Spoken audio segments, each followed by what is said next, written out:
Hello again. Welcome to Microtrain World.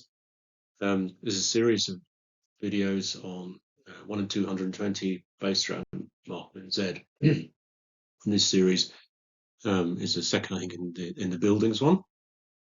And in this video, we're going to take a look at Kibri's Wildenstein Castle. It's model 36402. And in this particular part, we're going to look at unboxing. If you want to see an image of what it ended up with on the layout, I've put one here. Okay, so the box comes as usual with a picture of the finished model, and it's 36402. On the back, you get some extra bits of information, some of the buildings that go together with this one, some information in various languages, and the usual Kibri contact details. On one side, we have, again, the picture of the castle with the front view of the completed model, unpainted. Another picture on the other side, again, just the normal front of the box cover. And then on this side, we have the back view and the front view of the castle built, again, unpainted, straight out of the box. Its size, its length is 27 centimeters, its width 20 centimeters, and height 17.5 centimeters when built. And then another picture here, front and back sides, with the flags and there's paper stickers on them.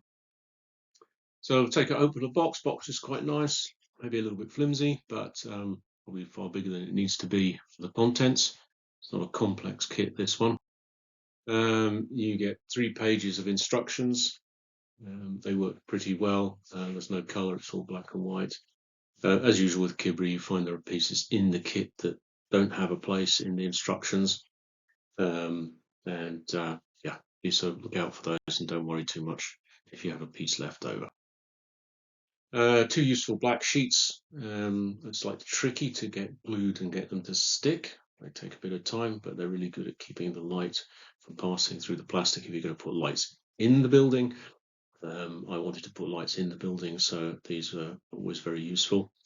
You also get a sheet with, they're not decals, they are just a sheet of paper which you cut out and glue. There are 2 large ones designed to go onto the side of the building, and the rest are relevant to the flags. You can choose different styles for the flags.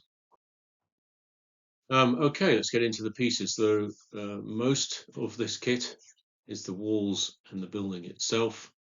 First sort of look at these, the stones look a little bit oversized, but actually in the finished model it doesn't matter too much. There is a little bit of tidying up to do on the sprues as we go through. So there are several of these for the walls. They're already shaped. They fit the base. I'm going to show you the base a bit later on, which makes them easier to place. There are various gates. See them on the right-hand side. There are inserts for these, which you can put into little bars and things like that. Gates for the gates. Some more of the walls with castellations on them. Then we come to the buildings that are there.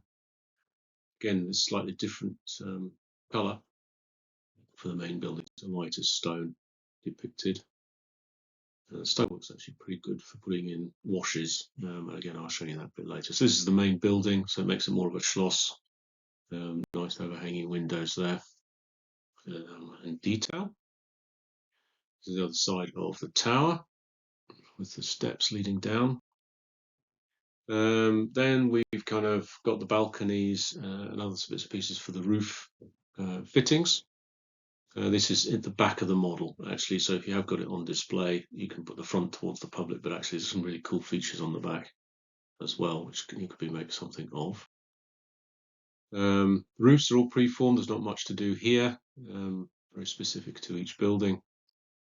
I see a bit of tidying up needed to be done.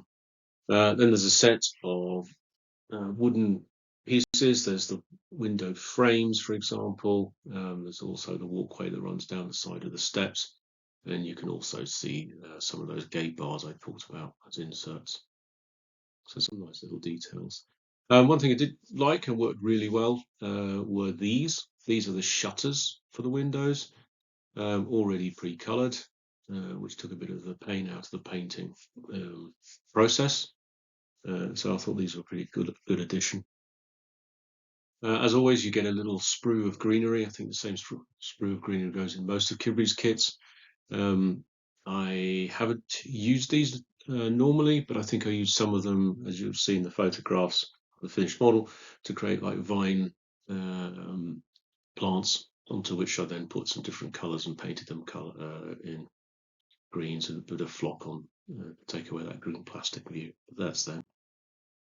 Another white sprue. These are your flags. Quite tricky to glue in place. There's no slots on the base for them, so you need a bit of support to keep those upright till the glue sets. That look quite good. Clear plastic parts, windows, and again with a little bit more of the window frame in them where needed. So they're there. They're pretty cool. But the main thing I think is in this kit is the base. It sort of works quite nicely, takes a lot of the pain out of it. I think it's a pretty cool idea rather than just having a castle. So you can see here the additional features. It's also really easy to place the buildings. The accommodation block and the tower are quite difficult to put together themselves. I'll cover that in the short build video that I'll do.